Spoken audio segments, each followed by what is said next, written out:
Hello बच्चों, Narendra sir की GK और जीएस क्लास में आपका बहुत बहुत स्वागत है। आज हम इस वीडियो में आपको जो कि आने वाली सभी परीक्षाओं के लिए बड़े महत्वपूर्ण प्रश्न बताएंगे। जो कि अपकमिंग एग्ज़ाम है, आप चाहे किसी भी स्तर का एग्ज़ाम दे रहे हों, आपका जो एसएससी के सभी एग्ज़ाम हैं, जो कि सीजीएल है, एमटीएस है, एमटीएस हवलदार है, आपका जीडी है, सीपीओ है, सीएचएसएल है, बैंक की कोई सर्विस है, चाहे आप क्लरिकल है, चाहे आपके पीओ है, आपकी रेलवे कोई परीक्षा है, चाहे आपका एनटीपीसी है, चाहे आप ग्रुप डी है, चाहे आरपीएफ है, आपकी एनडीए सीडीएस है, पुलिस है, डिफेंस है, या सिविल सर्विसेज है, चाहे स्टेट की कोई सर्विस है, उन सभी के हम सभी स्तर के क्वेश्चन आपको बता रहे हैं। हम आपको जो कि इतिहास से, जो आपका प्राचीन इतिहास है, मध्यकालीन इतिहास है, आपका वर्तमान इतिहास है, और चाहे विश्व का इतिहास है, आपको हम भूगोल क्वेश्चन, अर्थशास्त्र के क्वेश्चन, स्पोर्ट्स के question, discovery invention question, day हैं, अवार्ड्स हैं, आपके लोक नृत्य हैं, स्टैटिक जीके हैं, हम जीके, जीएस, जीए और सीए और स्टैटिक जीके के सभी तरह के क्वेश्चन आपको इसमें बता रहे हैं। निश्चित ही आप परीक्षा से पहले इनको रिवाइज करके जाएं, आपको बहुत लाभ होगा। आज का हमारा इस वीडियो का पहला क्वेश्चन है, संविधान किस अनुच्छेद में ग्राम पंचायत गठन का प्रावधान के बारे में बताया गया है। आपको ऑप्शन दिए हुए हैं अनुच्छेद, तो आपको आर्टिकल कौन सा होगा वो आपको ऑप्शन चुनना है। तो इसका आंसर हो जाएगा वो सी, ग्राम पंचायत जो गठन के बारे में बताया गया है वो है अनुच्छेद 40। तो सी इज द राइट आंसर, सी इसका आंसर लॉक कर लीजिए। नेक्स्ट क्वेश्चन है, संविधान किस अनुच्छेद में समान नागरिक संहिता यूसीसी के लागू करने के प्रावधान के बारे में बताया गया है। आप पे ऑप्शन दिए हुए हैं, अनुच्छेद 66, अनुच्छेद 44, अनुच्छेद 28, अनुच्छेद 56। तो ये जो समान नागरिक संहिता है, इसको कितने ही जो कि इसको अच्छे वो जो पढ़े लिखे वो भी नहीं समझ सकते कि समान नागरिक संहिता है क्या है। तो वो ऐसा है कि हमारे जो लॉ हैं उसमें जो क्रिमिनल लॉ तो सभी के लिए समान है, लेकिन जो हमारे सिविल लॉ हैं वो अलग अलग जो हमारे धर्म के हिसाब से ये हिंदू के लिए ये है और मुस्लिम के लिए या माइनॉरिटी के लिए ये है, वो अलग अलग हैं जो कि सिविल लॉ है। तो उनको ही समान करने का, यानी कि एक देश है तो समान नियम कानून लागू होने चाहिए, इसके लिए ही इसमें। और कई सरकार जो हमारी है इस समय, ये मोदी सरकार कई स्टेटों में तो ये कर चुकी है, जो गोवा में भी, उत्तराखंड में इसका प्रैक्टिकल हो रहा है, और कई राज्यों में, और ये पूरे देश में लागू करने की प्रक्रिया है। तो ये किसके तहत है, किस अनुच्छेद के तहत है, ये है आपका क्वेश्चन। तो इसका राइट आंसर हो जाएगा वो होगा B, B is the right answer, यानी कि अनुच्छेद 44 के अंतर्गत यूसीसी। तो B is the right answer, 20 का आंसर लॉक कर लीजिए। नेक्स्ट क्वेश्चन है, संविधान के किस अनुच्छेद में कार्यपालिका न्यायपालिका के कार्य विभाजन के बारे में बताया गया है। आपको आर्टिकल दिए हुए हैं, आर्टिकल 18, आर्टिकल 59, आर्टिकल 65 और आर्टिकल 50। ये आपका ऑप्शन है, आपको राइट आंसर चूज करना है। तो राइट आंसर हो जाएगा वो होगा D, D is the right answer, D इसका आंसर लॉक कर लीजिए। नेक्स्ट क्वेश्चन है, असम राज्य के राज्यपाल हैं, आपको ऑप्शन दिए हुए हैं, आपको नाम दिए हैं, आपको राइट आंसर चूज करना है। तो राइट आंसर इसका हो जाएगा वो होगा सी, जो असम राज्य के राज्यपाल हैं वो श्री गुलाब चंद कटारिया हैं। तो सी इज राइट आंसर, सी इसका आंसर लॉक कर लीजिए। नेक्स्ट क्वेश्चन है, बिहार राज्य के मुख्यमंत्री हैं, आपको ऑप्शन है श्री वाई.एस. जगन मोहन रेड्डी, श्री पेमा खांडू, श्री हेमंत बिस्वा शर्मा, श्री नीतीश कुमार। तो आपको पता ही, दो तो इसमें मुख्यमंत्री हैं, तो कौन बचे, ये आपको जो कि बिल्कुल सिंपल क्वेश्चन हो जाएगा। तो कौन है, और ये आपको कि तो D is the right answer. तो बिहार के जो मुख्यमंत्री वो नीतीश कुमार हैं। तो नेक्स्ट क्वेश्चन है, बदरुद्दीन डागर का संबंध किस वाद्य यंत्र से है। गिटार, सितार, बीना, पियानो, ये है आपका ऑप्शन। तो आपका राइट आंसर हो जाएगा वो होगा सी, इसका ये बदरुद्दीन डागर है वो बीना वाद्य से संबंधित हैं। तो सी इज द राइट आंसर, सी इसका आंसर लॉक कर लीजिए। नेक्स्ट क्वेश्चन है, शिव कुमार शर्मा का संबंध किस वाद्य यंत्र से है? ढोलक, बांसुरी, संतूर, सारंगी। तो आपका राइट आंसर हो जाएगा वो होगा सी। शिव कुमार शर्मा का जो संतूर वाद्य यंत्र से संबंध है, तो सी इसका आंसर लॉक कर लीजिए। नेक्स्ट क्वेश्चन है, भारत की 2011 की जनगणना के अनुसार और उससे अधिक आयु का व्यक्ति जो किसी भाषा में समझ के साथ पढ़ लिख सकता है को साक्षर माना जाएगा। ये हैं आपके ऑप्शन 6, 4, 7 और 5। तो आपका राइट आंसर हो जाएगा वो होगा सी। C is right answer 7। तो सी इसका आंसर लॉक कर लीजिए। नेक्स्ट क्वेश्चन है, 2021 की जनगणना कितनी भाषाओं में होगी? ये 17, 12, 16 और 14 है। तो आपका राइट आंसर हो जाएगा वो होगा सी। जो 2021 की जनगणना जो कि अभी हुई नहीं है अभी, तो ये अभी तो ये 16 भाषाओं में होगी। तो सी इज द राइट आंसर। सी इसका आंसर लॉक कर लीजिए। नेक्स्ट क्वेश्चन है, किस पंचवर्षीय योजना के अंतर्गत 5 भारतीय प्रौद्योगिकी संस्थान स्थापित किए गए? दूसरी, तीसरी, पहली और चौथी। तो आपका राइट आंसर हो जाएगा वो होगा सी, यानी कि पहली। तो सी इसका आंसर लॉक कर लीजिए। नेक्स्ट क्वेश्चन है, दूसरी पंचवर्षीय योजना की अवधि क्या थी? ये आपको टाइम पीरियड बताना है, कौन सी है? तो आपका राइट आंसर हो जाएगा वो होगा ए, यानी कि 56 से 61। पहली थी हमारी 19 से जो कि 51 से 56 और दूसरी 56 से 61 पंचवर्षीय योजना। तो ए इज द राइट आंसर। इसका आंसर लॉक कर लीजिए। नेक्स्ट क्वेश्चन है, नीरज चोपड़ा किस खेल संबंधित हैं? भाला फेंक, क्रिकेट, शूटिंग, भारोत्तोलन।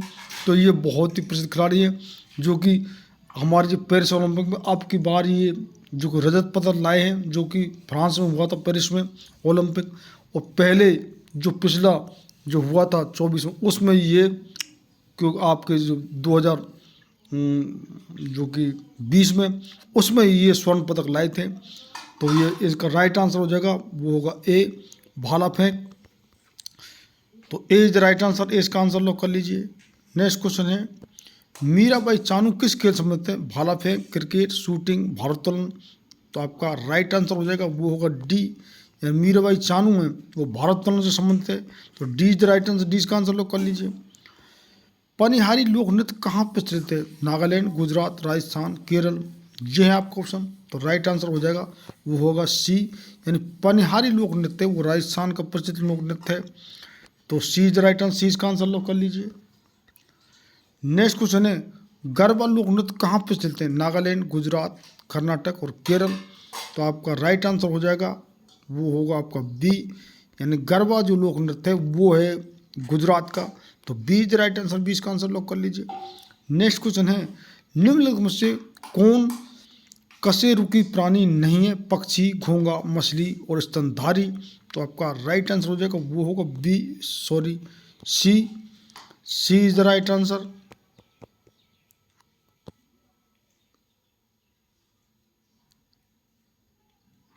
B is the right answer, यानी जो कशेरुकी जो प्राणी नहीं है वो है घोंगा। तो 20 का आंसर लॉक कर लीजिए। नेक्स्ट क्वेश्चन है, मंगल और बृहस्पति ग्रह के बीच में पाए जाने वाले आकाशीय पिंड कहलाते हैं? तारामंडल, क्षुद्र ग्रह, एस्टेरॉइड्स, उल्का पिंड या खगोलीय पिंड। तो आपका राइट आंसर हो जाएगा वो होगा डी, यानी मंगल और बृहस्पति ग्रह के बीच में जो पाए जाने वाले आकाशीय पिंड हैं वो खगोलीय पिंड कहलाते हैं। तो D is the right answer. D का आंसर लॉक कर लीजिए। नेक्स्ट क्वेश्चन है, निम्न में से कौन सिरके का प्रमुख घटक है? Lactic acid, nitric acid, acetic acid और साइट्रिक एसिड। ये है आपका ऑप्शन। तो राइट आंसर हो जाएगा वो होगा सी। सिरके का प्रमुख जो घटक है वो एसिटिक एसिड है। तो सी इज द राइट आंसर। सी का आंसर लॉक कर लीजिए। नेक्स्ट क्वेश्चन है, निम्नलिखित राज्यों में से किस राज्य में माधवपुर मेला मनाया जाता है? उत्तर प्रदेश, गुजरात, मध्य प्रदेश और बिहार। ये है आपका ऑप्शन। तो आपका राइट आंसर हो जाएगा वो होगा बी, ये माधवपुर जो मेला है वो गुजरात राज्य में मनाया जाता है। तो बी इज राइट आंसर। 20 का आंसर लॉक कर लीजिए।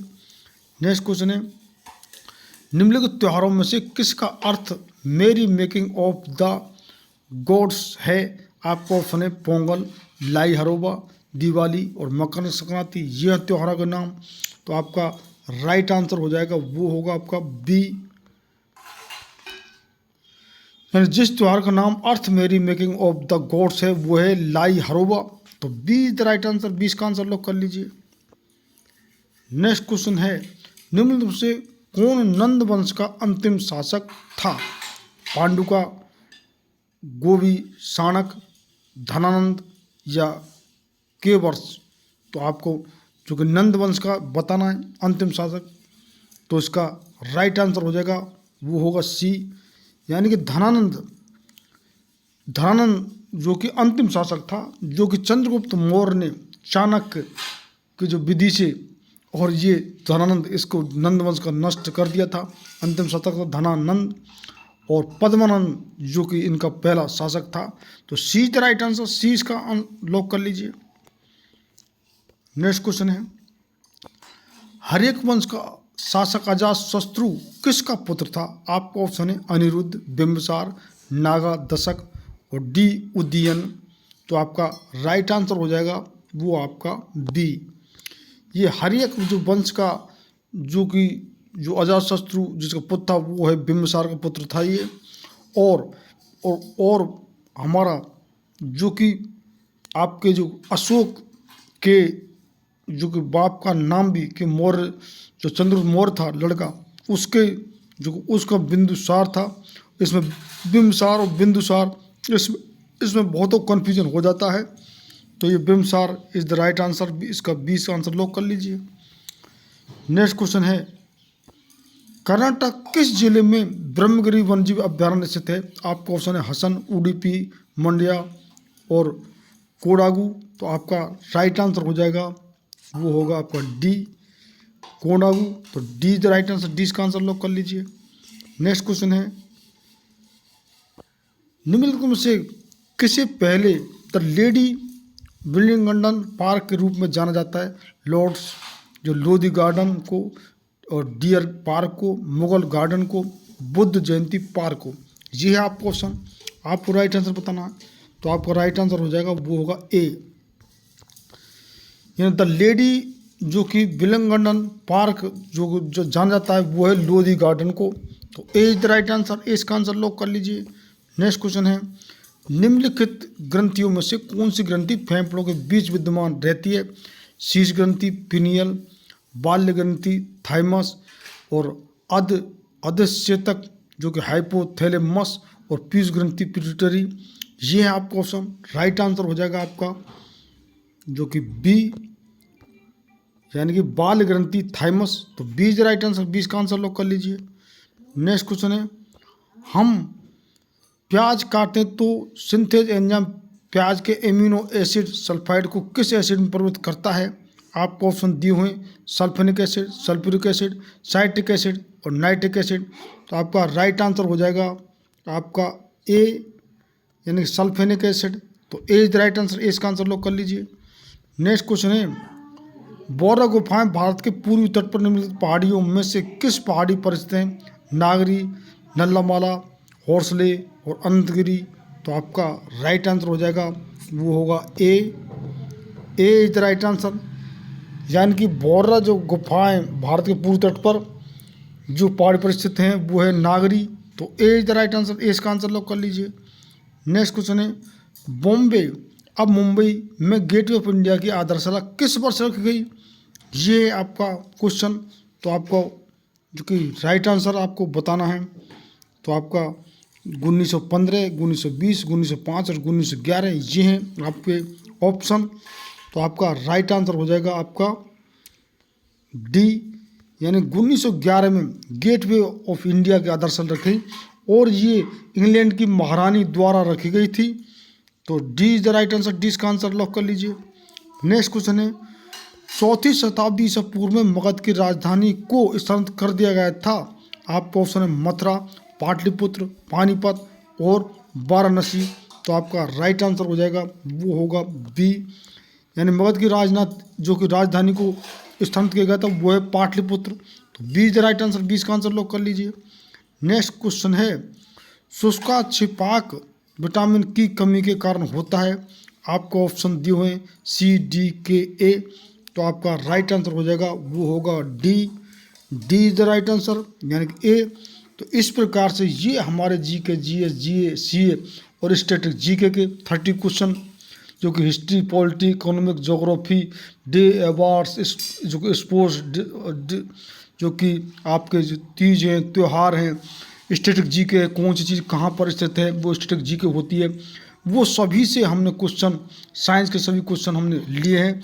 और हम तो आप परीक्षा से पहले निश्चित ही इन क्वेश्चनों को रिवाइज करके जाएं, आपको बहुत लाभ होगा। यदि आपको लाभ होता है तो आप निश्चित रूप से, जिन बच्चों ने चैनल सब्सक्राइब नहीं किया है वो सब्सक्राइब जरूर कर लें, चैनल को लाइक भी करें, शेयर भी करें, और जो कि बेल आइकन बटन को जरूर दबाएं, जिससे कि आप you will get the regular update of my videos. आपको तुरंत ही हमारा जो कि वीडियो आपको जो मिल जाएगा। और आपका कोई कमेंट हो तो, आपका कोई सजेशन तो कमेंट बॉक्स में ज़रूर लिखिए। बहुत बहुत धन्यवाद लास्ट तक देखने के लिए।